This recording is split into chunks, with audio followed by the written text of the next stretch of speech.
مباركس بتخطط عدومنا لو ما عن تمسيكم زلخو اوف كورس يوهانس اسملاش ناي وصاي قدات حلافي ناي بوليتيكا وحالتات إيرترا لو ما عنتي بز قدات في الله بزي زحلفي أوارح كنت عمت وان بقول له بساعة زكوا بفلاي وانا كامستو ناي إثيوبيا قداي جن زي كاب جينا بزي لو تاتلو يزلنا ኣምፅኦ ዘለኹ ብዛዕባ ኣብ መርገፅ ናይ ፖለቲካዊ ሓይልታት ኤርትራ ብደገ ዘለዉ መርገፆም ኣብ ልዕላውነት ኤርትራ እንታይ ይመስል ንዝብል እዩ ካልኣይ ፅምዶ ብኸመይ ይርእይዎ እቲ ሳልሳይ እውን ኣብ ናይ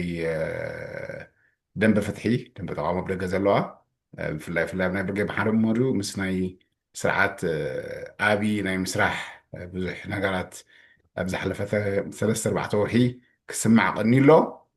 ንሳቶም ብኸመይ ይርእይዎ ንዝብል ከምኡ እውን ኣብ ደገ ኣብ ገለገለ ብዚ ዝሓለፈ እዋን ቃለ መሕተት ዝመፀ ኣብ ደገ ቆይምካ ፕረዚደንት ኮንካ ወይ ድማ ሓደ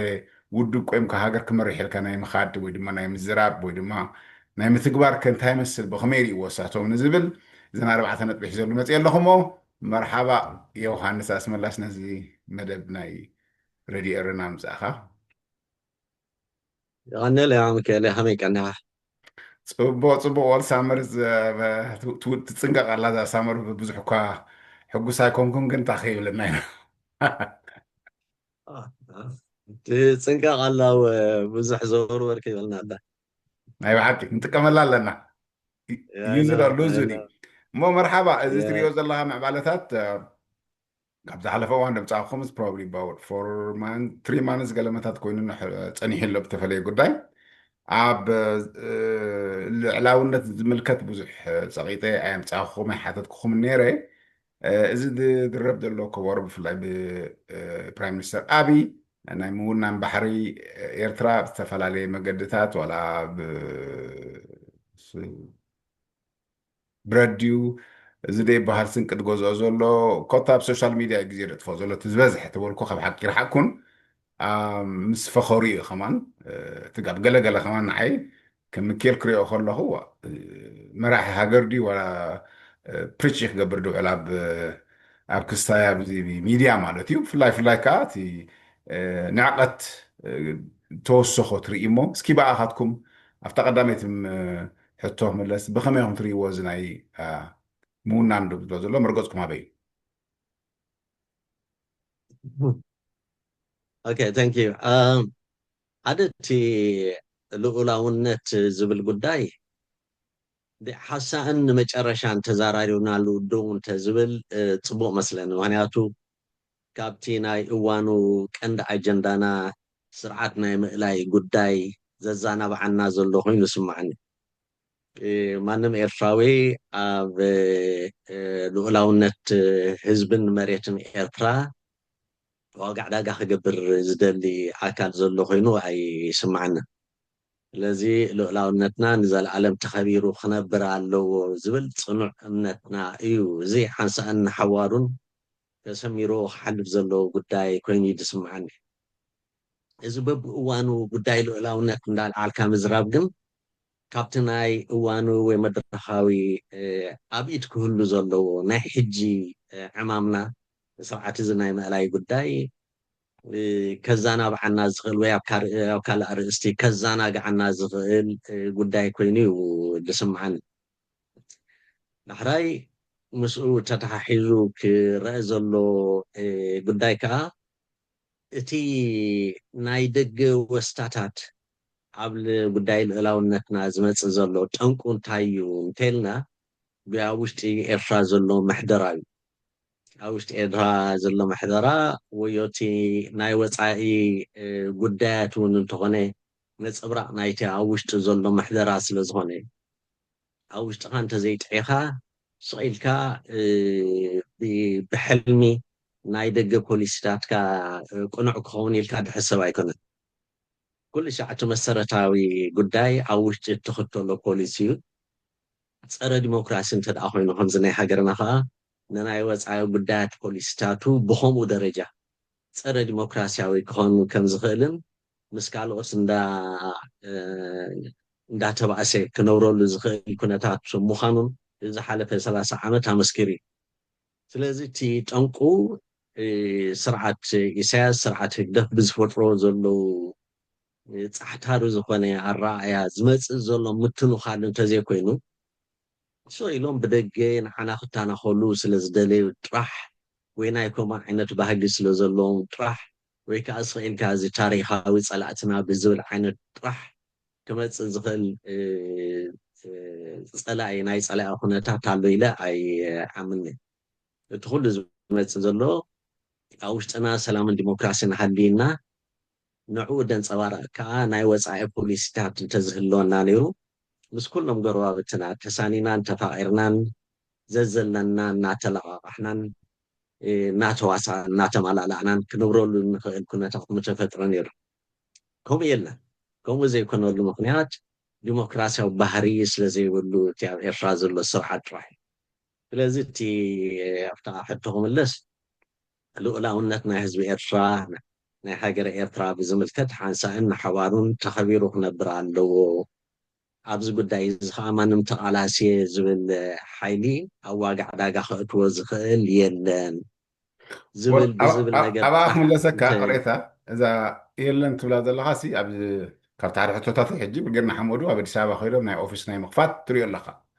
እቲ ካልኣይ ከዓ ከም ፖለቲካዊ ውድብ ኣብ ደገ ዘለኹም ሓደ ነገራት ክርዳእካ ክእለ ኣብ ኤርትራ ዘሎ ስርዓት ኣውቶሪታርያን ምዃኑ ግሉፅ እዩ ሓድሽ እውን ኣይኮነን ግን ክትፈላለዮ ናይ መኻኣልካን ሓደ ነገር ብስርዓት ዝምልከት ፖለቲካዊ ፍትሓዊ ዝኾነ ኣብ ኤርትራ ንክምስረት ነብሱ ዝኻለይ ቶፒክ ወይ ድማ ኣርእስቲ እዩ ንዕኡ ክትቃወሞ ናይ ግድነት ኣስዋብ ደገ ዘለኹም ነዊሕ ዓመታት ማለት እዩ ከምዚ ዓይነት ክመፅእ ከሎ ብፍላይ ድማ ከዓ ብናይ ስርዓት ኢትዮጵያ ዝተጀመረ ናይ ልዕላውነት ናይ ምውናን ኣይኮነን ኤርትራውያን ሲ ካልኦት ሚድያ ከማን ዝዛረብሉ እዩ ደይናትካ ክትውንን ብዘየገደስ ኣብ ኤርትራ ዘሎ ስርዓት ንዑ ዝመስል ከምዚ ዓይነት ክወፅእ ከሎ ከምዚ ኣምፂካ ዘለኹ ሰዓት እዚ ናትኩም መትከል እዚ ልዕላውነት ኣይንማታን ኢና ኦፍኮርስ ንሕና እውን ንገብሮ ናይ ሰላም ድዩ ናይ ገለ ካምፔይን ድዩ ናይ ምባል ናይ ግድነት እዩ ካብቲ ሓደ ናይ ፖለቲካዊ መደብኩም ክኸውን ዝፅባእ ኣነ ከም ሚካኤል ማለት እዩ እዚ ማለት ግን ቀሳቅስዎ ዘለኹም ፍትሒ ኣብ ኤርትራ ለውጢ ኣብ ኤርትራ ንዝብል ኣቦቱ ኣለዎ ግን ካብ ግዜ ናብ ግዜ እንድሕር ቃየር ኣሎ ስርዓት ኣብይ እንድሕር ኣፅዋራት ፅዒኑ ንበዓል ዓፋር ከይዳ ኣሎ ገለገለ ድንቃሳቀሳ ዋላ ካብ ውድባት ሃይኹና ምስ ኣበ ክንሰርሕ ንኽእል ኢና ዓሰብ ክስታ ክንገብር ኢና ክልኹ ትኮይኑ ሲ ከም ፖለቲካዊ ውድብ ከም ሚካኤል ክሪኦ ከለኹ እዚ ኣቃውምና ብዛዕባ ፍትሒ ስርዓት እዚ ፍትሓዊ ይኮነን ግን ኣብዚ ግን እዚ ዓይነት ኣቃውም ኣለና ምባል ኣይ ቲንክ ፌር ሕቶ ኮይኑ ይመስለኒ ማይራይሮ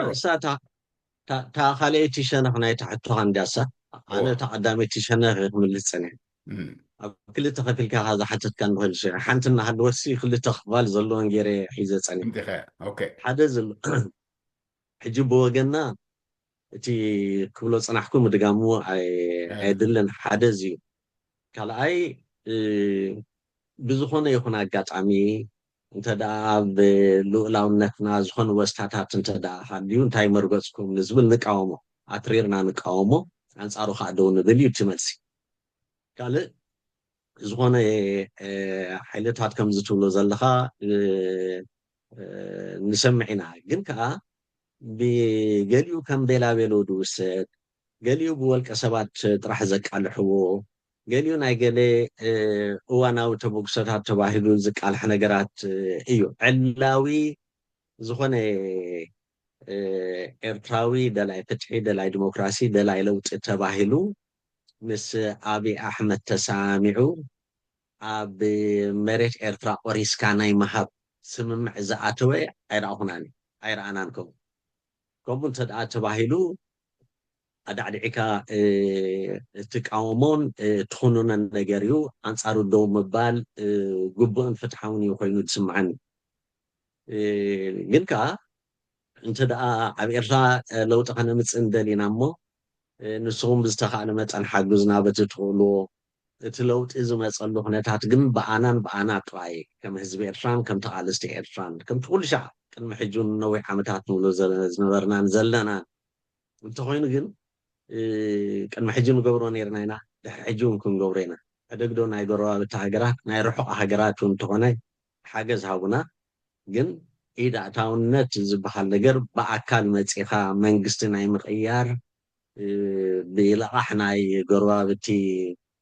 ሃገራት ኣካላዊ ኢንተርፌረንስ ወይ ምትእትታው ንኩንኖ እምበር ንድግፎ ነገር ኣይኮነን ፅቡቅ ሓገዝ እንደልየና ግን ከዓ ብኣና ብኤርትራውያን ጥራሕ ክመፅእ ዘሎ ለውጢ ኢና እንርኢ ንዕኡ ጥራሕ ከዓ ኢና ንድግፍ ማለት እዩ ካብዚ ወፃኢ ብጭቡጥ ብስምምዕ ወይ ብወረቐት ንበሎ ዝተሓገዘ ኤቪደንስ ኣይረኣናን ክሳብ ሕጂ መሬት ኤርትራ ቆሪስካ ናይ ምሃብ ምስ ኣብይ ተሰሚዑ ዝኾነ ደላይ ለውጢ ኤርትራዊ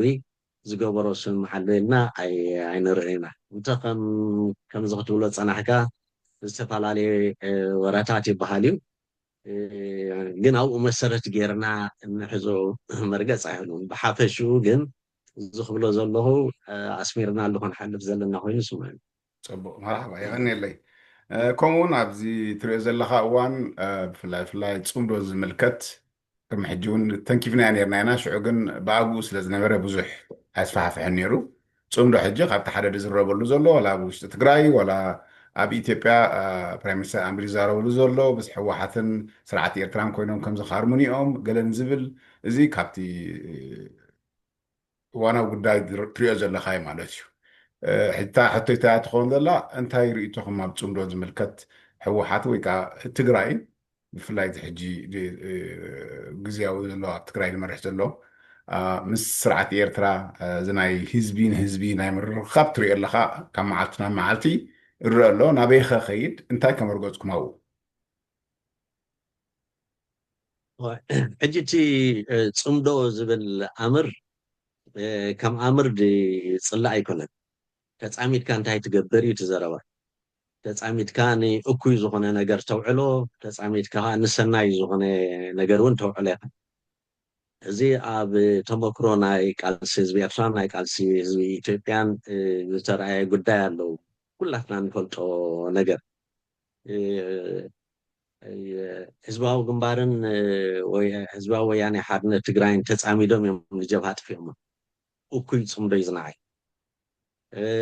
ህዝባዊ ወያነ ሓርነት ትግራይን ህዝባዊ ግንባርን ተፃሚዶም እዮም ኣንፃር ደርጊ እዚ ዘይበሃል ዓወታት ዝፈፀሙ ሰናይ ፅምዶ እዩ ዘይነዓይ ኣብ ዝሓለፈ ውሕዳት ዓመታት ኣብ ትግራይ ዝተረኣየ ኣብይን ኢሳያስን ተፃሚዶም ኣብ ልዕሊ ህዝቢ ትግራይ ዝፈፀሙ በደላት ኣሎ እኩይ ፅምዶ እዩ ዝነዓይ እዚ ሕጂ ዝግበር ዘሎ ፅምዳ እንታይ ዕላምኡ ኢልና ምምርማር እምበር ፅምዶ ስለ ዝተባሃለ ጥራሕ ምኹናኑ ወይ ምድጋፉ ስኢሉ ብጥሪኡ ጥራሕ ክንፈርዶ ዝግባአና ኣይመስለንን ባህላይ እዚ ፅምዶ እዚ ንሓዋሩ እቲ ክዳመ ዝፀንሐ ብናቱ ድልየት ዘይኮነስ በቶም መራሕቱ ተደፋፊኡ ክዳመ ዝፀንሐ ሕብረተሰብ ንሓዋሩ ከም ዝኣመሰለ ነገር ከም ዝሓለፈ ውሕዳት ዓመታት ዝተረኣየ ንኸይረአየ ብድሕሪኦም ኮይኖም ወይ ብልዕሊኦም ኮይኖም ግበሩ ከምኡ ግበሩ ተባሂሎም ንእከይ እንተደኣ ተላኢኹምካ እምቢ ናይ ምባል ሓላፍነትን ዓቕምን ምእንቲ ክውኑ ተባሂሉ ዝግበር እንተደኣ ኮይኑ ክድገፍ ዘለዎ ነገር እዩ ምክንያቱ ኩሉ ሻዕ እንዳተብኣስካ ምንባር ዝከኣል ኣይኮነን ዘዋፅእ ኣይኮነን ቆናዕ ኣይኮነን ስለዚ ከዓ እቲ ዝሓለፈ ሕማቅ ታሪክ ደምሲስና ሓንሳእን ሓዋሩን ኣብ ምትሕግጋዝን ፍቅርን ሰላምን ዘተኮረ ፅምዶ ክንገብር ዝድገፍ ነገር እዩ እዚ ዝበሃል ኮይኑ ንኣብነት ኣነ ድመስለኒ እንተ ደኣ ናይ ብሓቂ ቁኑዕ ዕላማ ነዚ ንብሎ ዘለና ጥራሕ እንተ ደኣ ኮይኑ ከይባዕሉ ከይሓደሩ ክእውጅዎ እዩ ዘለዎም ብክልተ ሸነ እቲ ፅምዶ ነዚ ማለት በቶም ሓለፍቲ ወይ መራሕቲ ናይ ክልቲኡ ሃገራትን ከባቢታትን ንቁኑዕ እንድሕር ኮይኑ ትሕበኣሉ ነገር ኣይከውንን ስኢልካ ካድራትካ እናለኣኽካ ጥራሕ ብጫፍ ጫፍ ናይቲ ከባቢታት ጥራሕ ክንዲ ዝኸውን ብምሉእ ሃገር ብዕሊ ተኣውጆ ክግበረሉ ዘሎ ዕላማ እንተዝኸውን ንብዙሓት መዕገበ ኮይኑ ይስምዓኒ ክግበር ካሎ ትሓስብ ኣብኣ ሕጂ ኣብታ ነጥብኻሲ ቅሬታ ክኸልፈካ ዘይኮንኩን ናይ ፕሪቶርያ ውዕል ዘለዎም ፌደራል መንግስቲ ስጋብ ሕጂ እቲ ብፍላይ ሕወሓት ብዕላዊ ነገር ምርክብ ክገብር ምስ ስርዓት ኤርትራ maybe ብሕጊ ክሕቶ ክእል ይፅባሕ ምስለኒ ማይ ራይት ሮንግ ምንታይ ክልላዊ ዘሎ እምበር መንግስቲ እውን ኣይኮነን ብቁጠባዊ ጉዳይ ኣብ ውሽጢ ህዝብታት ንህዝቢ ክግበር ከኣሊ ንምንታይ ቦርደር ኣብቲ ዶቢኻ ዘለካ ትራንዛክሽን ክህልወካ እዩ ከም ዕላዊ ግን ሓደ ስርዓት ኣብይ ኮኒንዎ እዩ ዘሎ ሕወሓት ሰሪዝናየን ዝብል ኣውፅኡ መግለፂ ቅድሚ ሕጂ ንሓሰብልካ ኣለኹንካ ከም ሕወሓት ብሕጋውነት ክገብሮ ክእል ኮ ትሓስብ ዋላ እኳ ኤርትራ ሕጂ ኤርትራ ክገብሮ ክእል ክእል እዩ ግን ሕወሓት ሕጋውነት ኣለዎም ብኸምኡ ዓይነት ክርእይዎ ክገብርዎ ሕጂ ኣብቲ ከባቢና ካብ ሕጊ ወፃኢ ብዙሕ እንዲ ዝስራሕ ኣነ ሕጂ ህወሓት ብስም ኢትዮጵያ ከምኡ ገብሩ ኣለዉ እንተዝበሃል ሽዑ ሽዑ ምስቲ ሕጊ ስለ ዝፃረር ማለት ዘይቅቡልነቱ ክዓዝዝ ዝኽእል እዩ ሕጂ ግን ከም ትግራይ ኮይኖም ዝገብርዎ ዘሎ ኣብ ውሽጢ ኢትዮጵያ እናሃለዉ ከለዉ ከም ትግራይ ኮይኖም ምስ ካልእ ሃገር ዝኾነ ዕላዊ ዝምድናታት ክገብሩ ይኽእሉ ድዮም ንዝብል ከዓ ምናልባት ካብዛ ሕቶ ብምፍራሕ ክትከውን ትኽእል ዕላዊ ዘይገበሮ ክሳብ ሕጂ እኮ ኣብቲ ዶባት ብዘሎ ህዝቢ ብናቱ ተመጉሶታት ዝግበር ዘሎ ዓይነት ኣምሲልካ ይግበር ስለ ዘሎ ካብ ድሌታት ናይቲ ከባቢ ወፂኻ ምስራሕ ከዓ ፀረ ህዝቢ ደው ምባል ስለ ዝኸውን ነዚ ክንዓግቶ ኣይንኽእል ኢና ዝብል ምክንያት ክህልዎም ይኽእል እዩ ብውፅኢቱ ብኣወንታ ስለ ዝኾነ በዚኣ ሸነኽ እዚኣ ጥራሕ ክትድገፍ ትኽእል እያ ብውፅኢቱስ ሰላም ናይቲ ከባቢ እዩ ትድፀዓር ዘሎ ካብ ምባል ኩርናዕ ነቒልካ ክድገፍ ዘለዎ ኮይኑ ስማዓል እቲ ኣብ ውሽጢ ኢትዮጵያ እናሃለዉ ከለዉ ስለምንታይ ማእከላይ መንግስቲ ናይ ኢትዮጵያ ደይሰማዓሉ ነገር ይገብሩ ኣለዉ ንዝብል ከም ኢትዮጵያውያን ኣካል ኢትዮጵያ ከምዃኖም መጠን ምስ ኢትዮጵያ ክዋገይሉን ክሰማምዕሉን ዘለዎ ጉዳይ እዩ ንሕና ከም ህዝቢ ኤርትራ እንተ ደኣ ኣብቲ ዶባት ዘሎ ህዝብታት ሓክነነሕዱ ዝገራጨው ተገራጭውን ኣይፈልጥን እዩ ዋላ እዚ ኣይ ኩናታይ ሰላም ኮይኑ ዝነበረሉ ናይ 20 ገለን ዓመታት እውን እንተኾነ ንሪኦ ነርና ኢና ኣብኡ ስለ ዝነበርና ኣብቲ ከባብስ ኣብ መርዓ ተፈልዩ ኣይፈልጥ ዋላ ኣብ ሓዘን ተፈልዩ ኣይፈልጥ እንተ ደኣ ክፍለ ኮይኑ እውን ብማዕዶ ብምልክት እንዳተዘራረብካ ሓዘን ኣለና ተባሂሉ እቲ ሬሳ ኣብ ሓደ ሸነኽ እናሃለዎ ከሎ ኣብቲ ካልእ ሸነኽ ዘሎ ኣዝማድ ሓዚኑ ዝውዕለሉ ኣብቲ ሓደ ሸነኽ መርዓ እንተ ደኣ ሃልዩ መርዓዊ ኣብቲ ሓደ ሸነኽ ዘየለ እናሃለዎ ከሎ ተሓጒሱ ዝውዕለሉ ኩነታት ንርኢ ነርና ኢና ኣብቲ ከባቢ ስለዚ እቲ ህዝቢ ፈሊኻ ክትፈልዮ ትኽእል ነገር ኣይኮነን ነዚ ዝፀንሐ ብሕቡእ ክካየድ ዝፀንሐ ወይ ካብ ክልተ ዝነበሩ መንግስታት ወይ ኣመሓደርታት ተፅዕኖ ብዘይብሉ መንገዲ ሕጂ ሓዘኑን ሓጎሱን ክካፈለሉ ዝኽእል መንገዲ ምፍጣሩ ፅቡቅ እምበር ሕማቅ ኣይኮነን እዚ ብሃገር ደረጃ ኢትዮጵያዊ ተበግሶ ክኸውን ናይ ህዝቢ ትግራይ ክስታይ የድሊ ፃዕርታት የድሊ ምክንያቱ ምስ ኢትዮጵያ ዝኾነ ምስ ኤርትራ ዝኾነ ሽግር እንተ ደኣ ተላዒሉስ እቲ ቀንዲ ተጎዳኢ እቲ ህዝቢ ትግራይ ስለ ዝኸውን ማለት እዩ ካብቲ ዝሓለፈ ሽግር ተማሂሩ ዳግማይ ሽግር ንኸይረአ ከዓ ልዕሊ ኩሉ ክፅዕረሉ ዝግብኦ እቲ ህዝቢ ትግራይ እዩ ስለዚ እዚኣ ኣብ ውሽጢ ኢትዮጵያ ፃዕሪ ናይ ህዝቢ ትግራይን መራሕቱን እያ ተድሊ ማለት እዩ እቲ ዘሎ ናይ ሰላም ተበግሶ ኣክንዲ ክልላዊ ጥራሕ ዝኸውን ሃገራዊ እውን ክኸውን ማለት እዩ ንዓና እንታይ ትጠቕመና ንዝብል እቲ ከባቢ ብሰላም ክነብረሉ ዝኽእል ኩነታት ምፍጣሩ ይጠቕመና እዩ ግን ከዓ ብሕቶ ዝኣቱ ነገር ኣሎ እዚ ኣብ ውሽጥና ኣብ ውሽጢ ህዝቢ ኤርትራ ናይ ክርስቲያን ተበግሶ ወይ ናይ ከበሳ ተበግሶ ናይ ትግርኛ ተበግሶ ጥራሕ ጌርካ ዝረኣየሉ ኩነታት ስለ ዘሎ እዚ እቲ መንግስቲ ኮነ ኢሉ ንከምኡ ክገብረሉ ዝኽእል ዕድላት ክህሉ ይኽእል እዩ ኣብ ውሽጥና ዝኾነ ፍልልይ ንክፈጥር መቃነይ ንክገብሮ ዘይገብሮ ነገር የብሉን እቲ ኣብ ኤርትራ ዘሎ ስርዓት ግን ከም ህዝቢ ክንሓስበሉ ዘለና እዩ ሰላም ምስ ህዝቢ ትግራይ ማለት ናይ ትግርኛ ጥራሕ ክኸውን የብሉን ፍቅሪ ምስ ህዝቢ ትግራይ ማለት ናይ ክርስቲያን ጥራሕ ክኸውን የብሉን በቃ ኩሉ ህዝቢ ኤርትራ እስላማዩ ክርስቲያኑ ከበስኡ መታሕቱ ተጠቃሚ ክኾነሉ ብዝኽእል መንገዲ ኢና ክንሕዞ ዝግባአና ዝብል ነገር ከም ኣጀንዳ ክንዛረበሉ ዝግባአና ኮይኑ ይስማዓኒ ከምዚ እንተኣ ዘይጌርና ቅድም ቀዳድማ ውሽጥና እዩ እቲ ፍልልይ ክፍጠር እዚ ከዓ ንሓዋሩ ኣሸጋሪ እዩ ክኸውን ኣብኣ ግን ሕተላትኒ ምንታይ ኣይ ቲንክ ከምዚ ድከታተሎ ኣነ ሜይቢ ተኸታተልኮ ነገር ተሪሃሉ እዩ እዚ ኣብ መንጎ ከበሳን ብፍላይ ኣብ መንጎ ክርስቲያንን ትብሎ ዘለካ ኣብቲ ዶ ብፍላይ ዘሎ እቲ ዝበዝሐ ኣብቲ ከበሳ ዘሎ ዝውዳወብ ብክርስቲያን ተዓብለለ ይመስለኒ ተደጋጊያ ነ ኢንፋክት ብኣንፃሩ ተሪኢኸዮ ብስርዓት ኤርትራ ዚታት ዓይነት ቋንቋታት እውን ኣይተረኣየን ሜይቢ እቲ ከባቢ መብዛሕትኡ ክርስቲያን ኣብ ከበሳ ስለ ዘሎ ግን ካብ ኣፍሪድ ብዘድረኣኹ ኢንፋክት ኣሎ ኣብ ተጋሩ ዘለዎ ታረኣያ ካብ ግዜ ናብ ግዜ ትግርኛ ስፒከር ዝበሃል ቋንቋታት ዝዛረቡ ውችዝ ካብቲ ሓደ ክማን ክንዛረበሉ ክፀፍፍ ዘለዎ መስለኒ ንዓይ እዚ እንታይ ማለት እዩ ንሕና ኤርትራን ትግርኛ ስፒከርን ትግራይን ሕዋት እዮም ሓደ ኢና ዝብል እውን ኣብ ገለገለ ይሰሚዐ ኣብ ሶሻል ሚድያ ዋላ ኣብቶም ዓበይቲ ሓደ ሓደ ብጫቕ ዘብልዎ ኣለዎ እንተረብ ብኤርትራ እዚ ኣይረኣኹ ስጋብ ሕጂ ሜይቢ ፖለቲካዊ ዲፕነስ ኣቲኻ እንታይ ረብሑ ኸ ብፍላይ ስርዓት ኤርትራ ኣብ ሰዓት እዚ ብፍላይ እዚ ናይ ፅምዶ ዝግበር ዘሎ ብተፈላለየ ኩርናዓት ክትሪኦ ከለካ ሓደቲ ኩነታት ሜይቢ ናይ ዓብዪ ምድላዋትን ገለመታትን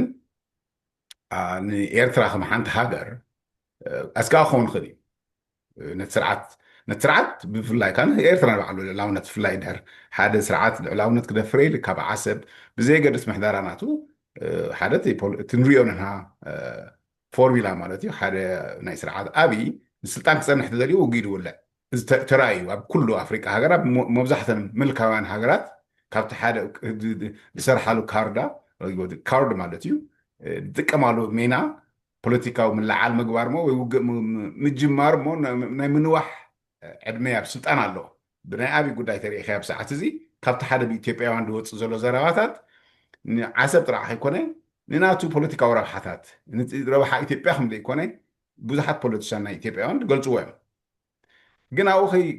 ከይከትኩ ነዊሕ ከይርሕቀ ከይከትኩ ከለኹ እዛ መጨረሻ ዝበልካ እያ ናይ እስላማዊ እኳ ብዙሕ ኣይረኣኹን ስኻ ሜቢ ኮሬክት ሚ ፋም ሮንግ ብትግራይ ግን ብፍላይ ብትግራይ ብዙሕ እዚ ዓይነት ቋንቋታት ሰሚዐ ንምንታይ ኤርትራ ከም ትግርኛ ስፒከር ጥራሕ ገይሮም ደወስዋ ብዙሓት ተጋሩ ኣለዉ ሓደ ኢና ዘረባት ኣሎ ኤርትራ 9 ብሄራት ዘለዋ ተፈላለየ ቋንቋን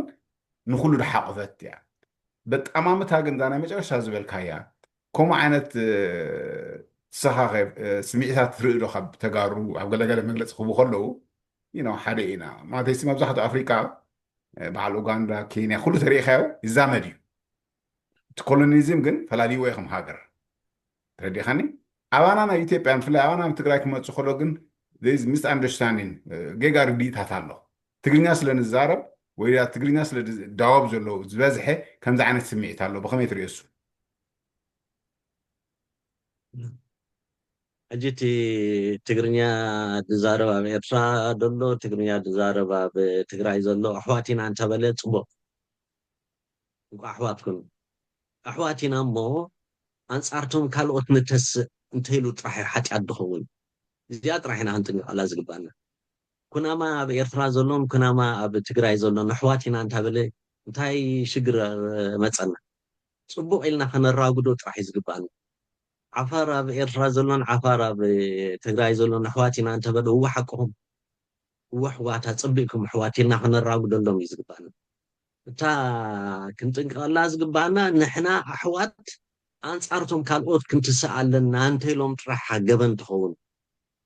كما خصع زي كونت كا اب ኤርትራ ዘሎ ትግርኛ ኣብ ትግራይ ዘሎ ትግርኛ ተዛራባይ ኣሕዋትና እንትበለ ህወ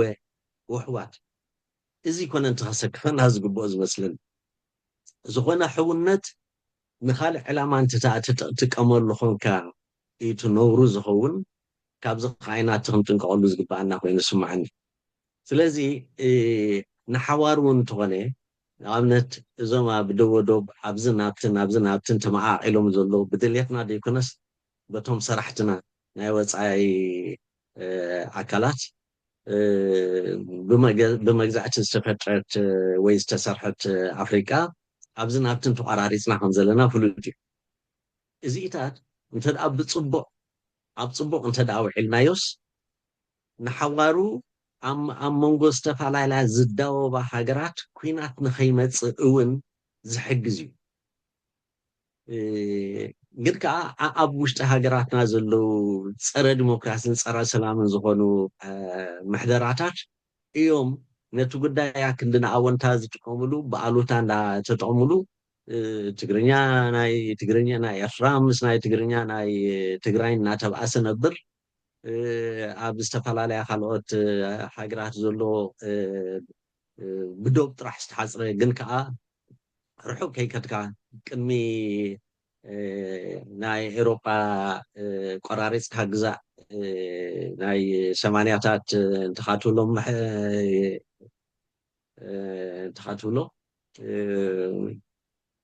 ቅድሚኡ ሓደ ኮይኖም ብዝተፈላለየ ከባቢያዊ መሳፍንቲ ዝግዝኡ ዝነበሩ ከባቢታት እዮም ሕጂ ኣብ ክልተ ሰለስተ ሃገራት እናተቋራረፁ ዝነብሩ ዘለውና እዚ ንሕና ብኣንፃሩ ኢና ክንክስታይ ክንሰርሓሉ ዝግባአና እዚ ናይ ደገ ሃገራት ዝሰርሕዎ ምእንቲ ረብሓታቶም ክብሉ እዮም ስለዚ ንሕና ምእንቲ ረብሓታትና ክንሰርሕ ኣለና ኣብ ትግራይ ዘሎ ትግርኛ ዝዛረብን ኣብ ኤርትራ ዘሎ ትግርኛ ዝዛረብን ዘባእስ ምክንያት የብሉን ኣብ ትግራይ ዝዛረብ ኩናማን ኣብ ኤርትራ ዝዛረብ ኣይሚን ናይ ኩናማ ሕብረተሰብን ዘባእስ ነገር የብሎምን እዚ ነቲ ክልተ ሃገራት ዘለዎም ፍቅሪ ዝያዳ እኳ ደኣ ከራግድ ዝግብኦ እዩ ኢልና ኢና ንኣብነት ሕጂ ኣብ ሰለስተ ሃገራት ተማኢሉ ዘሎ ዓፈር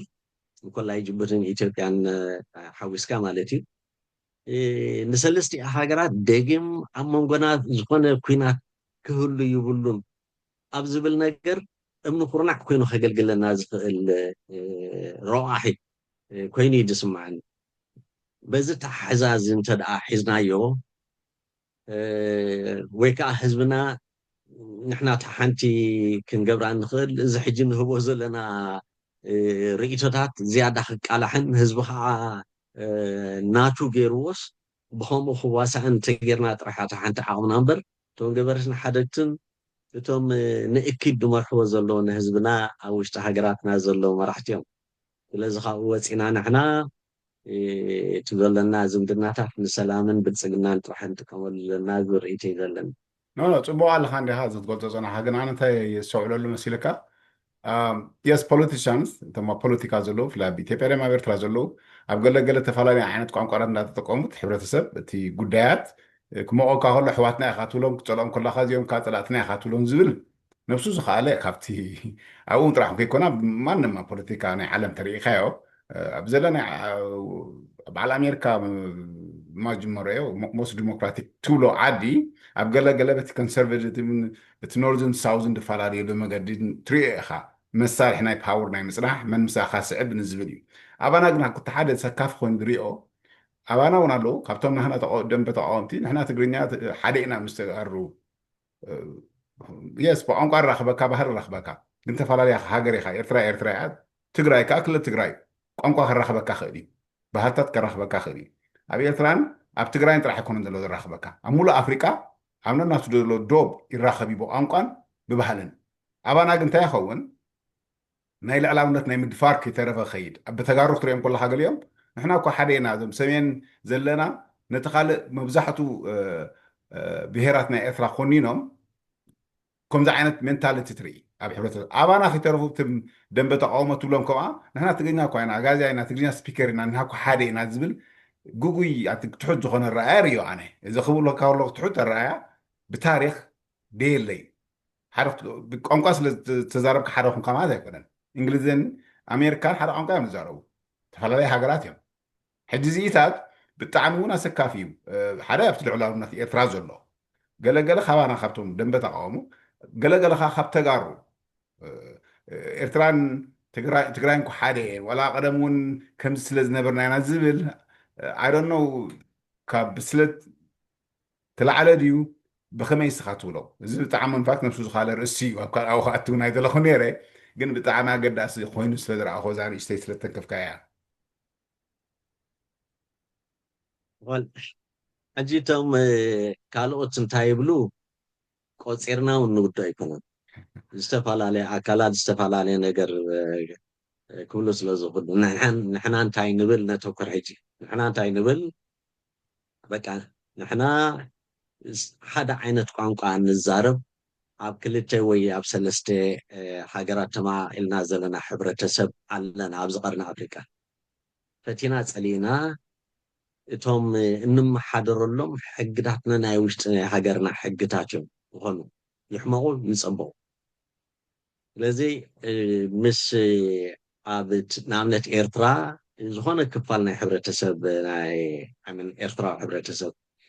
ምስ ካልእ ሃገር ምስ ትግራይ ድዩ ምስ ኢትዮጵያ ብዓባያ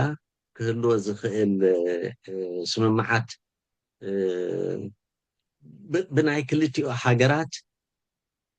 ውዕል መሰረት ዝገበረ ጥራሕ ክኾን ዘለዎ እንተደኣ ዕላዊ ኮይኑስ ቀፃልነት እንተደኣ ክህልዎ ኮይኑ ማለት እዩ ብጭሉቕ ዝግበር ነገር ብጭሉቕ እዩ ዝጠፍእ እዚ ሕጂ ንሪኦ ዘለና ናይ ፅምዶ ነገር መዓስ ከም ዝጠፍእ ኣይትፈልጦን ኢኻ ሓደ ውሱን ኣሚን ህዝብን እንትኻትብሎ ዝፈልጦ ውዕላት ዝተመስረተ እሞ ኣብኡ ኣብቲ ውዕላት መሰረት ተገይሩ ከዓ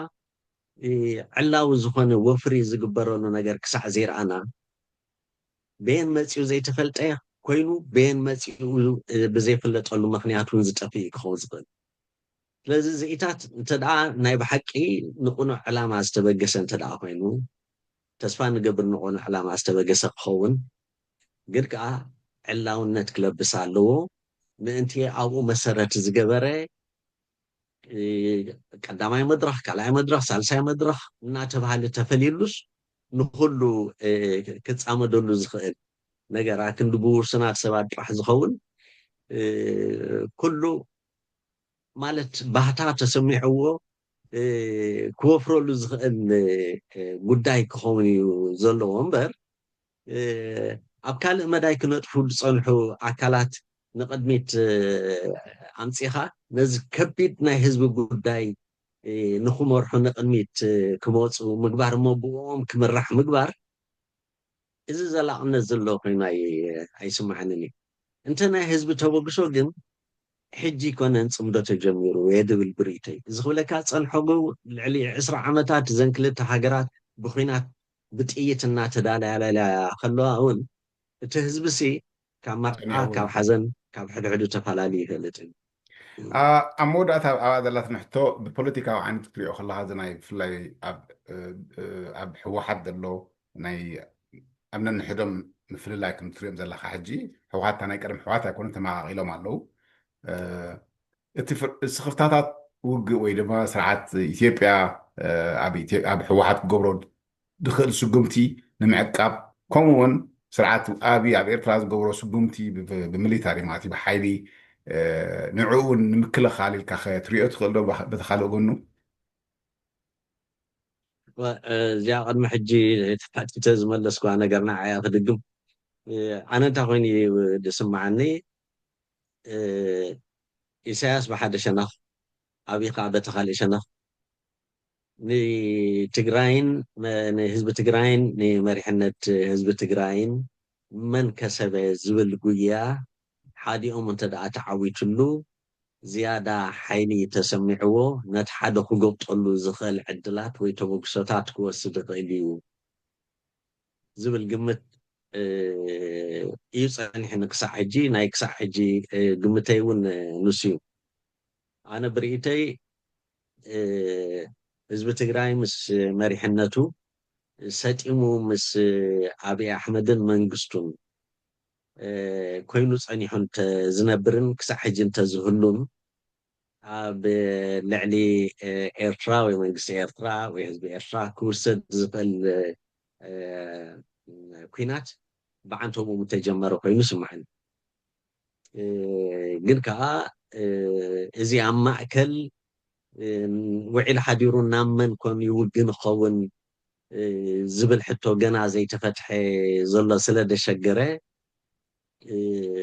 ምናልባት ኢሳያስ መሊኡ ኣንጻር ዓብይ ባዕሉ ኩናት ናይ ምጅማር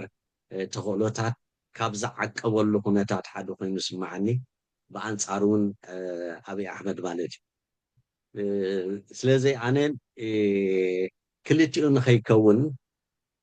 ህዝቢ ትግራይ ምስ መሪሕነቱ ንሰላም ኢና ደው ንብል ኣብ ዝብል ፅኑዕ መርገፅ ክቕፅሉ እንተዝኽእሉ ብምሉእ ልቢ ናይ ኩናት ድሌት ናይ ኣብይ ከይረዓሙ ከምኡውን ብሰሜን ክመፆም ዝኽእል ምሳና ኩኑ እሞ ኣንጻር ኣብይ ኣሕመድ ንተስእ ዝብል ሕማቕ ተበግሶታት እውን ከይረዓሙ ናቶም ኒውትራሊቲ ዓቂቦም ክኸዱ እንተዝኽእሉ ንኩሉ ሰላም ከምፅእ ካብ ዝኽእል ረቑዓይ ሓደ ዓብይ ምኾነ ዝብል ርእቶ እዩ ዘለኒ ኣብኡ ግን ቅፅሉ እንተኽኢሎም ዓባይ ነገር እዩ ኩሉ ደልካዮም ሕጂ ሓደ ስርዓት ሰሪዞኩም እየ እንዳበሎም ትባይታ ዘሎ ክንሪኦ ክንኽእል ኣለና ነው ስርዓት ኣብይ ኣውትስፖክን ዓዊሉ ዝዛረበሉ እዩ ብፍላይ ንባብኡ ድውግኑ ከም በዓል ፃድቃን ጌታቸውን ምስኡ ተወጊኖም ኣለዉ ህወሓት ኣብ ሰዓት እዚ ዕልብዕል ኣውር ሰሪዝናኩም ኢልካ ካልእ ምርጫ ይብሉን ህወሓት ካልእ ምርጫ ኣሎ ኢልካ ትሓስብ ሓደ ምስ ኤርትራ ናይ ምውጋን ወይ ድማ ኩነታቱ ፅባሕ ገለ ተገጠመንስ ክስታይ ክኾኑ ብፍላይ ብኤርትራ ወገን እውን ዝገብሮ ዘሎ ናይ ባሕሪ ናይ ምውናን በይኑ ከምቲ ዓንቶ ገለፅካ ሕጂ ህወሓትን ስርዓት ኢትዮጵያን ሓደ ነይሮም እንተዝኾኑ ኣይ ቲንክ ውጋእ ቀዲሙ ጀመረ ኢልካ ትሓስብ እቲ ኣሳስመንትካ ኩነት ዘለዎ ኮይኑ ስማዓንን ዓይኒ ምንታይ ካብ ሕሉፍ ዝተመስከረ እዩ ኣብ ሰዓት እዚ ንክልቲኦም በነፈት ወይ ድማ ኣይሕግዝን ኢልካ ትሓስብ ንሕወሓት ሓደ ኤርትራ ወይ ስርዓት ኤርትራ ኣብ ሰዓት እዚ ብሓፈሽኡ ግን ዋላቲ ውግእ ድደሊ ይመስል ምንሽሙ ኣብይ ነቲ ናቱ ኣብ ፓወር ናይ ምፅናሕ እቲ ናይ ገለገለ ሕልምታት ኢትዮጵያ ዓሰብ ናይ ምውናን ዝብል ኣብ ሰዓት እዚ ሕጂ ትሪኦ ከለካ ግለ ፎቶ ፖለቲካዊ ኣረኣያ ዘለካ ኣብ ስርዓት ኤርትራ ካብ ውግእ ኸ ንድሕን ዶ እዚኦም ክልቲኦም ብሓንሳብ ምዃኖም ኣብይ ዕድላይ ክህቦን እዩ ነዚ ውግእ ከፍቶ እንታይ መጥፊኡ ክኸውን ብሓፈሽኡ ከምኡ ክብለካ ከለኹ ባይዘ ወይ ብፋኖ ብኦሮሞ በዚ ከዓ እንድሕር ገዲ ዝኾነ ዓይነት ጥይት ተኪሱሲ ማተይሲፍ ንሕና ንጥቃዕ ኢና ግን ብሓፈሽኡ እቲ ናይ ፖለቲካዊ ሱሳይድ ሪኦ ኣነ እስኻ ብኸመይ ትሪኦ ኣብታ ቀዳመይቲ ነጥቢ ንኣብነት ኣብ ውሽጢ ትግራይ ዝያዳ ትኩረት ተዋሂብሉ ዘሎ ኣብዚ እዋን እዚ እንተሪኢና እቲ ሓድነትና ሓድነትና ሓድነትና ዝብል ነገር እዩ ማለት እዩ ከም ማንም ግዜ ንላዕሊ እቲ ሓድነት ዝያዳ ንፋስ ኣትይዎ ምህላው ፍሉጥ ኮይኑ ኣብ ትግራይ ብፍላይ ካብቲ መሪሕነቱ ግን ሕጂ ዝያዳ ፍታሕ ክርከበሉ ኣለዎ ኢሎም ዝቃልሱ ዝብሉ እቲ ንፋስ ኣትይዎ ዝፀንሐ ሓድነቶም እንደገና ትንፋስ ክህልዎ ልዕሊ ኩሉ ከዓ ሓይልና ቅድሚ ሕጂ ይኹን ዋላ ድሕሪ ሕጂ ኣብ ሓድነትና መሰረት ዝገበረ እዩ ትብል ነገር ክዓውትዋ እንተ ደኣ ክኢሎም እቲ ካልእ እዚ ኩሉ ነዚ ኩሉ ዝመፅእ ዘሎ ምፍርራሓት ብማእከላይ መንግስቲ ናይ ኢትዮጵያ ተዳልዮም ክፀንሕሉ ኣብ ምቹእ ኩነታት ክቐምጦም ይኽእል እዩ እንተ ደኣ ሓድነቶም ዓቂቦም ፀኒሖም ባዕሎም ዳ ኣይጀምሩ እምበር እንተ ብማእከላይ መንግስቲ ዝኾነ ይኹን ምትንኻል እንተ ደኣ ተበጊሱ በቲ ሒዞሞን ዓቂቦሞን ብፀንሖ ሓድነት መሰረት ክከላኸልሉ ዘይክእሉ ምክንያት የለን ልክዕ ከምቲ ቅድሚ ሕጂ እውን ዝተኸላኸልሉ ማለት እዩ እዚኣ ኣላ ሓንቲ ካልኣይ ብዙሕ ግዜ ኣብ ሕቶ ዝኣቱ ነገር እውን ኣሎ ንኣብነት መዋእሉ ፅቡቅ ገይሩ ማስተር ዝገበራ ኢሳያስ ኣፈወርቂ ኣብ ስልጣን ናይ ምፅናሕ ጉዳይ ንመንእሰይ ህዝቢ ኤርትራ ኣብ በረኻ ክነብር ምግባር እያ ብብረት እናተሓለወ ክነብር ምግባር ኣብ ከተማ ኣትዩ ኣንጻሩ ክዕምፅ ዝኽእል ጥር ዝብል መንእሰይ ወይ ሓይሊ ክህልዎ ዝኽእል መንእሰይ ዘይምህላው እያ እታ ማስተር ዝገበራ ምናልባት ኣብይ ኣሕመድ ካብኡ ዝቐድሐ መስለኒ በዚ ሕጂ ዘሎ ኩነታት ኣብ ኦሮሞ ቀፃሊ ኩናት ምህላው ኣብ ኣምሓራ ቀፃሊ ኩናት ምህላው ሕጂ ከዓ ባዕሉ ዘበግሶ ድዩ ወይስ ብካልእ መንገዲ ተበጊሱ ዘይፍለጥ ኣብ መንጎ ክልል ሶማልያን ክልል ናይ ኦሮሞን ተፈጢሩ ዘሎ ግርጭታት ናል ሙሉእ ኢትዮጵያ ክበሃል ብዝኽእል መንገዲ ኣብ ኩናት እዩ ዘሎ እዚ እንታይ እዩ ክሕግዞም ዝኽእል እንተደኣ ኢልካ ብዙሕ መንእሰይ ወይ ደኣ እቲ መንእሰይ ናይ ህዝቢ ኢትዮጵያ ዝውዳእ ኣይኮነን ብዙሑ ብጣዕሚ ብዙሕ ህዝቢ እዩ ዘሎ ብኢትዮጵያ እንተደልዩስ ኣብ ከተማታት ዘሎ መንእሰይ ካብቲ ወታደር ተዓስኪሩ ዘሎ ንላዕሊ እውን ኣብ ከተማታት ክህሉ ስለ ዝኽእል ከምቲ ናይ ኤርትራ ኣይኮነን ኣብ ኤርትራ ሕጂ መስመራ ዝተላዕለት ቪድዮ እንተደኣ ሪኢኻ ደሰንብድ እዩ ዜካ ፅርግያ መንእሰይ ዘይትርእሉ ኩነታት እዩ ዘሎ ማለት እዩ ኣብ ኢትዮጵያ ኣብ ዝኾነ ይኹን ከተማ እንተደኣ ሪኢኻ እምኒ ደርቢኻ ኣብ ልዕሊ ሰብ እያ ትወርድ መዓት ብዙሕ ህዝቢ ደሎ ግን ከዓ እቲ ታክቲክ ሓደ እዩ ኩሉ ሻዕ ብኩናትን ወረ ኩናትን ህዝቢ ንደገ ጥራሕ ክርኢ ንውሽጢ ቆሊሒሉ እንታይ ሕማቕ ኣለና እንታይ ሽግር ኣለና ኢሉ ንውሽጡ ንኸይርኢ ዝገብር ታክቲክ እዩ ናይ ክልቲኦም ሓደ ዓይነት ታክቲክ ዝጥቀሙ ኮይኑ ዝስማዓኒ ስለዚ ሓደ ህዝቢ ትግራይ ኣብቲኣን ከይወገነ ኒውትራል ኮይኑ ገለልተኛ ኮይኑ ክነብረሉ ዝኽእል ኩነታት ውሽጣዊ ሓድነቱ ቀዳምነት እንዳሃበ ማለት እዩ ዝኾነ ኤቨንቹዋሊቲ ተቐሪቡ ተዳልዩ ክፀንሓሉ ዝኽእል ኩነታት እንተፈጢሩ እያ እታ ዝሓሸት ኮይኑ ዝስማዓኒ ኣብይ ኣሕመድ ከዓ ሕጂ እቲ ካብዚ ሕጂ ክትብልዎ ፀናሕካ ርእስቲ ውፅኢልና እንተደኣ ክንሪኦ ኮይና እውን ብብዙሓት ኣካላት እውን ዝቃላሕ ዘሎ ሕጂ ኣክሰስ ናይ ባሕሪ ጥራሕ ዘይኮነስ እንኮላይ ጨራም መሬት ናይ ባሕሪ ረኺብካስ ምስተን ምስ ቀይሕ ባሕሪ ዝዳበባ ዘለዋ ሃገራት ዝፈጥረኦ ማሕበር ኣባል ናይቲ ማሕበር ክኸውን እሞ እንኮላይ ፀጥታዊ ኩነታት ናይ ኢትዮጵያ ውሕስ ክኾነሉ ዝኽእል ኩነታት ናይ ምፍጣር እዩ ማለት እዩ ስለዚ እቲ ከም ምክንያት ዝቐርብ ኣብ ጉዳይ ኤርትራ ናይ ልኡላውነት ምጥሓስን ገለገለን ኣይኮነን ምናልባት እቲ ጨራም መሬት ዝበሃል ካብ ሶማልያ ክኸውን ይኽእል ወይ ካብ ካልእ ሃገር ክኸውን ይኽእል ዝብል ዝኽእልካ ዘረባታት እውን ይስማዕ እዩ በብእዋኑ ግን ከዓ ሕጂ ከነቃልሖ ዘለና ንሕና እንታይ እዩ ሰማዓ እውን ክንረክብ እንተደኣ ኮይና ደገፍቲ እውን ክንረክብ እንተደኣ ኮይና ኢትዮጵያ ምስ 120 ሚልዮን ህዝብታታ ኣፍ ደገ ባሕሪ ናይ ኤርትራ ክትጥቀመሉ እንተደኣ ኮይና ብዝያዳ እኳ ደኣ ንሕና ኢና ተጠቀምቲ ስለዚ ዓደምቲ ኢና ክንከውን ዘለና እዚ ስቂሉ ኣይድል ኮይኑ ዘሎ ባሕርታትና ወይ ወደባትና ኢትዮጵያ ተኣክል ዓባይ ሃገር ክትጥቀመሉ እንተደኣ ኮይና ንዓና ንረብሓና እዩ ቅድሚ ንዕኦም ምርብሑ ስለዚ እዚ እኳ ደኣስ ንሕና ብምዕዳም ክንረክቦ ዘለና ጉዳይ እምበር ንሶም ለሚኖም ክመፁና ክሳዕ ምግባር ኣይኮንና ንሕና ክንድንጉ ዝግባአና ስለዚ ፀገም የብልናን ኣፍ ደገ ኣክሰስ ናይ ባሕሪ ዝበሃል ነገር ፀገም የብልናን ምስ ዝተፈላለያ ሃገራት ዘድልየን እንተደኣ ኮይኑ ተሰሚዕና ክንነብር ግን ከዓ ልዕላውነት ናይ ህዝቢ ኤርትራ መሬትን ኤርትራ ቆሪስካ ብሓይሊ ናትካ ናይ ምግባር ጉዳይ ግን ዘየካይድ እዩ ንዓና ሰላማ ይህበና ንዓኹም ሰላማ ይበክል ንኣብነት ናይ ዝሞቱ ህዝብታት ፋዕራ ይብለይን ኢሉ 2 ሚልዮን ወታደራት ኣሰሊሁ ዋላ 2 ሚልዮን ወታደራት እውን ይጥፉ እንተዳ ዓሰብ ክሕዝ ኮይኑ ዓሰብ ከነ ሓዋሩስ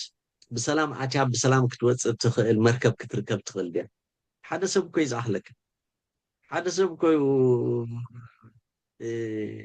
ንዕኡ ዝመጣጠን መሳርያ ሂብካ ንሓንቲ ባቡር ከጠልፋ ትኽእል ስለዚ ንሓዋሩ ሰላም ዘምፅእ ኣይኮነን ብሰላም እንተደኣ ዘይመፂ ንሓዋሩ ብሰላም ክቕፅል ዝኽእል ብሰላም እንተመፂኡ ጥራሕ እዩ ንዕኡ ስለዚ ከምፅእ ግን ንሕና ንዕኡ ከምፅእ ንሰላም ዝመርሕ መሪሕነት ኣድልየካ ዶ ክልቲኡ ናይ ግድን ስለዚ ንሕና ዕዮ ገዛና ክንገብር ዘለና ዕዮ ገዛና ብቐዳምነትካ ስርዓት ምእላይ ኣብ ኢትዮጵያ እውን ተመሳሳሊ ዕዮ ገዛ ክገብሩ ኣለዎም ዕዮ ገዝኦም ከዓ እዚ ብዝሓለፈ 6-7 ዓመት ኣብ ኩናት ነበረ ኩናትን ከንብሮም ዝፀንሐ ኣመራርሓ ቀይሮም ምስ ኣብ ውሽጦምን ምስ ጎረባብቶምን ሰላም ክህቦም ዝኽእል መሪሕነት ናይ ምቕያር ጉዳይ ከም ናይ ሕጂ ዕማሞም ገይሮም ክሕዝቡ ኣለዉ ወግን ኣብታ ሕታ መወዳእታ እቶም ዘልክያ ደለይቲ ስርዓት ለውጢ ለውጢ እቶም ደለይቲ ለውጢ ከዓ እቶም ደለይቲ ለውጢ የሉ ኣለዉ እቶም ደለይቲ ለውጢ ኣብ ውሽጢ ኢትዮጵያ ይሃሉ ኣብ ውሽጢ ኤርትራ ነዚ ኣብ ክልቲኡ ሃገራት ዘሎ መሕደራ ዝቃወሙ እሞ ኣብ ውሽጢ ሃገራት ጥራሕ ዘይኮነስ እንኮላይ ምስ ጎረባብትና እውን ያጣፍኣና ኣሎ ኢሎም ዝኣምኑ ደለይቲ ለውጢ እውን ክሓብርሉ ዝግባእ እዋኑ መስለኒ ሕጂ መርሓባ ኣቲ ካብታ ናይ መወዳእታ ሕቶ እቲኻኒ ዝበለፀ ፍኮርስ ተዓንቶ እዩ ዝበልካ ንክትኣሊ ምሕደራ ብተደጋገም ትስማዕ ካብ ደንበ ፍትሒ ኣብ ደገ እቲ ስትራቴጂያዊ ንሓደ ሰብ ክትኣሊ ንሓደ ምሕደራ ክትኣሊ ኣይድያ እዩ ኣብ ገለገለ ኣይድያ እዩ ፈለው ዝገብር ሓሳብ እዩ ፈለው ዝገብር ኣብ ኤርትራ ስርዓት ይግደፍ ኣሎ ነዊሕ እዋን 34 ዓመት ማለት እዩ እነን ኣብ 34 ዓመት ብዙሓት ውድባት እዚ ዓይነት መንገዲ ሒዘን እየን ከይደን ከመይ ኢልና ንኣልዮ ውሽጢ ምስ ህዝቢ ዘለካ ሓድነት ምስቲ ኩነታት ዘለካ እዋናዊ ኩነታት ዘለካ ተበግሶታት ኣብ ደገ ዘለካ ስኒት ኣብ ነንሕድካ እዚ ገና እቲ ኣብ ዳያስፖራ ዝሪኦ ዘለኹ ኣነ ኣብ ሓደ ኣይኮነን ዘሎ ኢንፋክት ኣብታ ናይ መጨረሻ ንከምኡ ንክትበፅሕ ንክትኣሊ 34 ዓመት ዝሓዘ ስርዓት ኤርትራ ቀሊል ስርዓት እውን ኣይኮነን ካብቲ ዞናታት ብስትራቴጂካሊ ብተሓሳስባ ብፍላይ ፍላይ ካምስቱ ምፅናሕ ፓወር ዓንቶ ዝበልካያ መልሲ እያ ክእለትን ፍልጠትን ኣለዎ እሱ ጥራሕ ኮነ ኣተሓዛ እንታይ ዓይነት መልእክትታት ትሰድድ ንህዝቢ ኣብቲ ከባቢኻ እንታይ ዓይነት ፖለቲካ ክስታይ ኣሎ ማለት እዩ እሱ ነብሱ ዝኸኣለ ክእለት ኣለዎ እቲ ስርዓት ድኾነ ስርዓት ግን ነዊሕ ኣይነብርኒ መብዛሕቲ ግዜ ክንሪኦ ከለና ብህዝቢ ካብ ውሽጢ ትለውጥ ንመፅእ ህዝቢ መሪርዎ ወይ ኣብ ሰራዊት ዘሎ መሪርኒ ኢሉ ተለተሲኡ ትለውጢ ዝበዝሐ ወይ ዝመፅእ እታ ናይ መጨረሻ ሕተይ ክሓተካ ዝኽእል ናብኣተ ዛዝምያ ኣብ ደገ ኣብ ዝሓለፈ ክልተ ቀነደ ገለ ዝሰማዕኮ ብደገ ፕሬዚደንሻል ዓይነት ወይ መሪሕነት ኮይና ናብ ኤርትራ ንክናእቱና ዝብል ወይ ድማ ተወዲብካ ኣብ ኤርትራ ክትመርሕ ንዝብል ቋንቋታት ዝስማዕ ኣሎ ብዝሓለፈ እዋን ቃለ መሕተት ተሰሚዕካዮ ዝነበረካ ኣብ ኣትላንታ ማለት እዩ እዚ ክውንነቱ ከመይ እዩ እንታይ ዮ ከምብለካ ዘለኹ ስጋብ ሕጂ ኣይተዓወተን ደንበ ተቃውሞ ደንበ ፍትሒ ብደገ ዘሎ የስ ብዲግሪታት ቢ ክልዎ ክእል ንቕሓታት ወሲኹ ክኸውን ክእል ኣብ ሕብረተሰብ ኣብ ስርዓት ኤርትራ ግን ደምፆ ብዙሕ ለውጢ የለን ኢንፋክት ናተይሲ እመፅእ እሞ ሓደ መፅእ ይቕፅል ፋሕብል ብተፈላለየ መገዲ እታ መጨረሻ ሙቭመንት ነበረት ውድብ ደይኮኖን ብጌርና ሓሙድ እዩ ነይሩ ብጌርና ሓሙድ ኣብ ሰዓት ዘካ ትሪኦ ኣለካ ናይ ግሎባላውን ናይ ውሽጥን ተፈላለዩ ኣሎ ሕጂ እዛ ኣብታ ናይ መወዳእታ ብኸመይ ክመፅእ ኢልካ ትሓስቦ ብፍላይ ፍላይ ኣብ ገለገለ ውድባት ኢና ወይ መንግስቲ ፈጢርና ክነኣቱና ዝብል ኣተሓሳስባ ዘለዎም ሰባት ብኸመይ ትሪእሳ ዝናትኩም ፖለቲካዊ ሓይልታት ኣብ ኤርትራ ኣብ ደገ ዘለኹም ብኸመይ ትምልስዋ እዚኣ ክውንነቱ ከመይ እዩ ኦኬ ሓደ እቲ ዝተፈላለየ ተበግሶታት ንሪኦ ዘለና ሎሚ ብሕማቕና ብሕማቕ ናይቶም ነባራት ተቓለስቲ እዩ ኢልካ ምቕባል ፅቡቕ መበገሲ ኮይኑ ስምዐኒ እተን ነባራት ተቓለስቲ ኣብ ሕድሕደን ሓድነት ገይረን እንተወሓደ ኣብቲ ከሳምዕ ዝኽእል ነገር ክሰርሓ ተራእየን ነይረን እንተዝኾነ ዝተፈላለየ ካልእ ተወግሶታት ኣንበይ መድልየን ኣይምተራእየን ምክንያቱ ኣንበይ መድልየን ዘየድልየሉ ምክንያት ከዓ ፍሉጥ እዩ እቲ ዘሎ እናሰርሐ ትሪኦ እንተደኣ ሃሊኻ እቲ ዝስራሕ ዘሎ ከዓ ዘዝግበካን ዘዕግበካን እንተደኣ ኮይኑስ ናብ ካልእ ትማጣጠረሉ ምክንያት ኣይህሉን እቲ ዝተፈላለየ ዓይነት ተወግሶ ዝረአ ዘሎ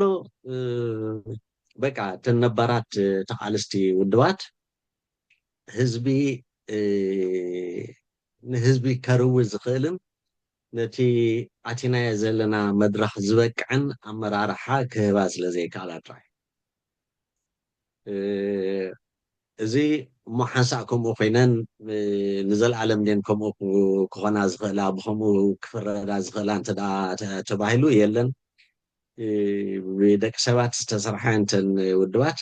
ኣተሓሳስባ ናይ ደቂ ሰባት እናተቐየረ ብዝኸደሉ እዋን ኣተሓሳስባ ናይቲ ውድብ ብመላእ እውን እናተቐያየረ ስለ ዝኸይድ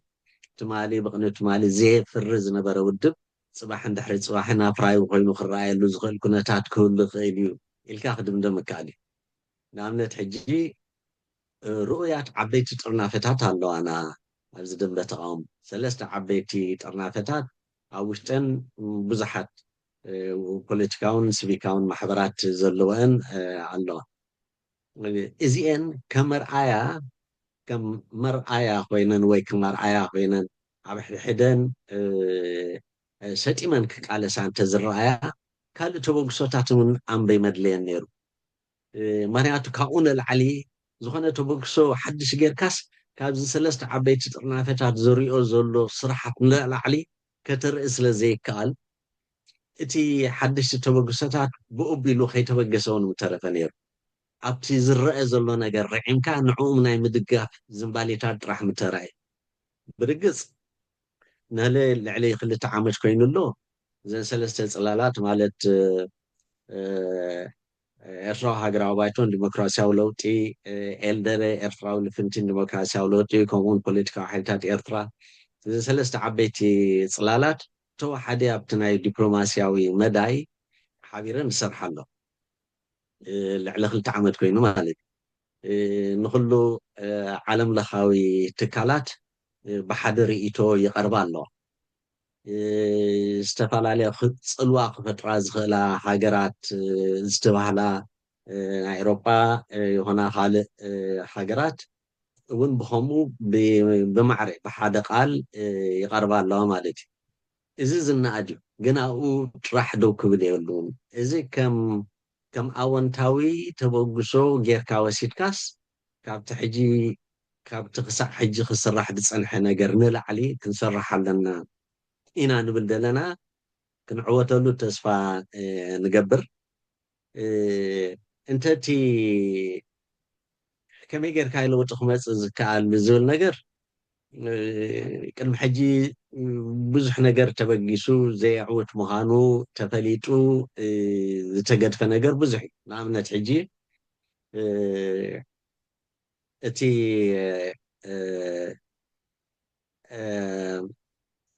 ናይ ማለት ካብ ገጠር ጀሚርካ ብዕጥቃዊ መንገዲ ሓንቲ ብሓንቲ ገጠራትን ከተማታትን ነፃ እንዳውፃእካ መስመራ ምእታው ከምቲ ናይ ኣብ ግዜ ደርጊ ዝነበረ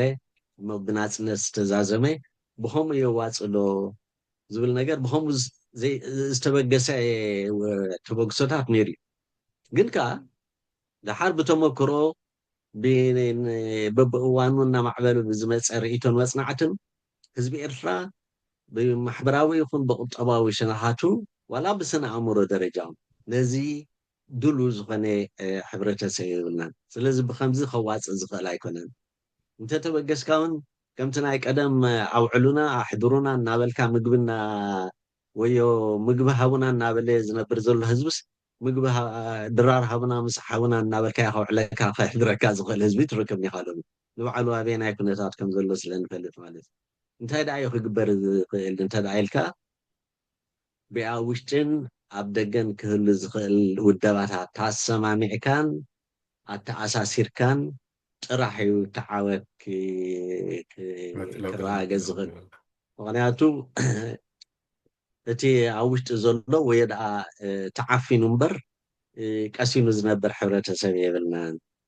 ስለዚ ከዓ ድሌት ኣሎ እቲ ድሌቱ ግን ኣብ ተግባር ናይ ምልውዋጡ ዓቕምታት እዩ እናሰኣነ ደሎ ክመርሖ ዝደሊ ኣካል እውን የድሊ ሓደ ቆራፅ ኣካል ክህልወካ ኣለዎ ማለት እዩ ብደረጃ ጉጅለ ክኸውን ይኽእል ብደረጃ ሓደ ይንኣስ ይዕበ ዝተወደበ ሓይሊ ክኸውን ይኽእል ማለት እዩ እምበር ስኢሉ ውልቃዊ ተበግሶታት ተደኣ ኮይኑ ከዓ ምናልባት ቀልጢፉ ክህመሉ ዝኽእል ዕድላት ምልእ ከም ናይ በዓል ወዲ ዓለ ንኣብነት ስፍሕ ዝበለ ውደባታት ነይርዎ እንተዝኸውን ክሳዕ ሎሚ ኣብ ስደት ኣንበይ መሃለና ነይርና ሽዑ እታ ተበግሶስ